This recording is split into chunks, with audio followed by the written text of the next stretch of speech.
ಸಾತ್ಯಕಿ ಸಾಯುತ್ತಿದ್ದರೆ ಸುಮ್ಮನೆ ನೋಡುತ್ತಿದ್ದರೆ ಅದು ಪಾಪವೇ ಹೊರತು ನಿನ್ನ ಕೈ ಕತ್ತರಿಸಿದ್ದು ಪಾಪವಲ್ಲ. ನೀನು ಮಾಡುತ್ತಿದ್ದ ಕೆಲಸಕ್ಕೆ ನಿನ್ನ ತಲೆಯನ್ನೇ ಕತ್ತರಿಸಬೇಕಾಗಿತ್ತು.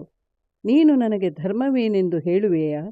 ನಿರಾಯುಧನಾಗಿ ನೆಲದ ಮೇಲೆ ನಿಂತಾಗ ನನ್ನ ಮಗ ಅಭಿಮನ್ಯುವನ್ನು ಕೌರವರು ಹಿಂದಿನಿಂದ ಹೊಡೆದು ಕೊಂದಾಗ ನೀನು ಸುಮ್ಮನೆ ನೋಡುತ್ತಿದ್ದೆಯಲ್ಲ.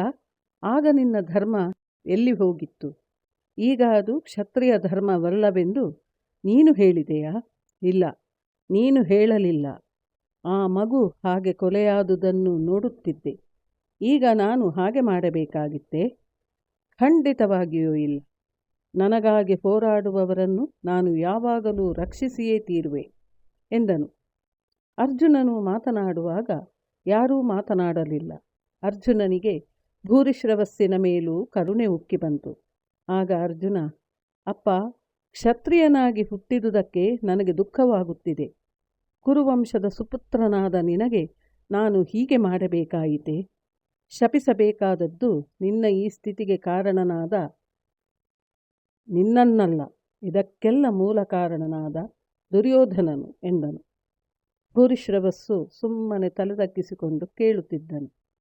ತನ್ನ ಇನ್ನೊಂದು ಕೈ ಎತ್ತಿ ಅರ್ಜುನನ ಮಾತನ್ನು ಅನುಸರಿಸಿದನು. ಅವನಿಗೆ ಇನ್ನು ಮುಂದೆ ಬದುಕಿರುವ ಇಚ್ಛೆ ಉಳಿಯಲಿಲ್ಲ. ಕುಶಾಸನವನ್ನು ನೆಲದ ಮೇಲೆ ಹರಡಿ ಯೋಗದಿಂದ ಪ್ರಾಣ ಬಿಡಲು ಸಿದ್ಧನಾದನು. ಇಡೀ ಸೈನ್ಯವೇ ಈ ಎಲ್ಲ ಘಟನೆಗಳಿಗೆ ಮೂಕ ಪ್ರೇಕ್ಷಕನಾಗಿತ್ತು. ಮಹಾವೀರನಾದ ಭೂರಿಶ್ರವಸ್ಸು ಪ್ರಪಂಚವನ್ನು ತ್ಯಜಿಸಿ ಪ್ರಾಣ ಬಿಡಬೇಕೆಂದು ತೀರ್ಮಾನಿಸಿದನು. ಎಲ್ಲರ ದೃಷ್ಟಿ ಅವನ ಮೇಲಿರಲು ಸಾತ್ಯಕಿಯು ಮೂರ್ಛೆ ತಿಳಿದು ಮೇಲೆದ್ದನು. ಕತ್ತಿಯನ್ನು ಇರಿದು ಹಾಗೆ ನೆಗೆದು ಭೂರಿಶ್ರವಸ್ಸನ್ನು ಕೊಲ್ಲಲು ಹೊರಟನು. ಇದನ್ನು ನೋಡಿ ಎಲ್ಲರೂ ಭಯಭೀತರಾದರು. ಕೃಷ್ಣಾರ್ಜುನರು ವಿಹ್ವಲತೆಯಿಂದ ಅವನನ್ನು ತಡೆಯಲೆತ್ನಿಸಿದರು. ಆದರೆ ಅವನು ಅವರನ್ನು ಲೆಕ್ಕಿಸದೇ ನುಗ್ಗಿದನು. ಭೂರಿಶ್ರವಸ್ಸು ತನ್ನ ಮನಸ್ಸನ್ನು ಯುದ್ಧದಿಂದ ಹಿಂತೆಗೆದಿದ್ದನು. ಒಂದು ಕೈಯನ್ನು ಕಳೆದುಕೊಂಡು ನಿರಾಯುಧನಾಗಿ ಇಹವನ್ನು ಮರೆತಿದ್ದನು. ಅಂತಹ ಸ್ಥಿತಿಯಲ್ಲಿ ಅವನನ್ನು ಪಾಂಡವರ ಕಡೆಯ ವೀರಾಗ್ರಣಿ ಸಾತ್ಯಕಿಯು ಕೊಂದನು. ಸಾತ್ಯಕಿಯ ಬದುಕಿನಲ್ಲಿ ಇದೊಂದು ದೊಡ್ಡ ಕಳಂಕ ಉಳಿದೇ ಹೋಯಿತು. ಸಾತ್ಯಕಿಯ ಮೇಲೆ ಅರ್ಜುನನಿಗೆ ಸಿಟ್ಟು ಬಂದಿತು. ಆದರೂ ಅವನು ಮಾತನಾಡಲಿಲ್ಲ. ಸಾತ್ಯಕಿಯು ಅಲ್ಲಿ ನೆರೆದವರನ್ನೆಲ್ಲ ಒಮ್ಮೆ ನುಂಗಿ ಬಿಡುವವನಂತೆ ನೋಡುತ್ತಾ ಸುಮ್ಮನಿದ್ದನು.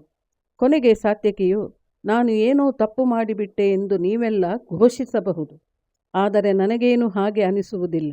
ಅಸಹಾಯಕನಾಗಿದ್ದ ಅವನನ್ನು ಕೊಲ್ಲಬಾರದಾಗಿತ್ತು ಎಂದು ನೀವೆಲ್ಲ ಘೋಷಿಸಬಹುದು.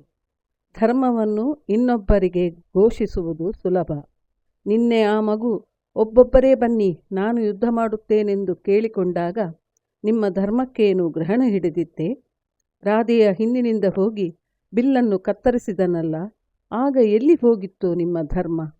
ಪದ್ಮವ್ಯೂಹದೊಳಗೆ ಮಗುವನ್ನು ಇರಿಸಿಕೊಂಡು ಅವನನ್ನು ಕೊಲ್ಲುವುದು ಹೇಗೆಂದು ನಿಮಗೆಲ್ಲ ಯೋಜನೆ ಹಾಕಿಕೊಟ್ಟನಲ್ಲ, ಆ ಸೇನಾಪತಿಗೆ ಎಲ್ಲಿತ್ತು ಧರ್ಮ? ಈಗ ನಿಮಗಾರಿಗೂ ಧರ್ಮದ ಬಗ್ಗೆ ಮಾತನಾಡುವ ಹಕ್ಕಿಲ್ಲ. ನನ್ನನ್ನು ಯಾರು ಅವಮಾನಿಸುವರೋ ಅವರನ್ನು ಕೊಲ್ಲುವೆನೆಂದು ನಾನು ಕೂಡ ಪ್ರತಿಜ್ಞೆ ಮಾಡಿರುವೆ. ಇವನು ನನ್ನೆದೆಯ ಮೇಲೆ ಕಾಲಿಟ್ಟು ಅವಮಾನಿಸಿರುವುದರಿಂದ ನಾನು ಅವನನ್ನು ಕೊಂದೆ. ಅರ್ಜುನ ನನ್ನ ಮೇಲೆ ಪ್ರೀತ್ಯಾಧಿಕ್ಯದಿಂದ ಅವನ ಕೈ ಕತ್ತರಿಸಿ ನನಗೆ ಆ ಅವಕಾಶ ತಪ್ಪಿಸಿದ. ನಾನು ಪ್ರಜ್ಞೆ ತಪ್ಪಿ ಮಲಗಿರುವಾಗ ಅವನು ನನ್ನನ್ನು ಅವಮಾನಿಸಿದನಲ್ಲ. ಇದು ಮುಂದಿನ ಭಾಗದಲ್ಲಿ ಮುಂದುವರಿಯುತ್ತದೆ.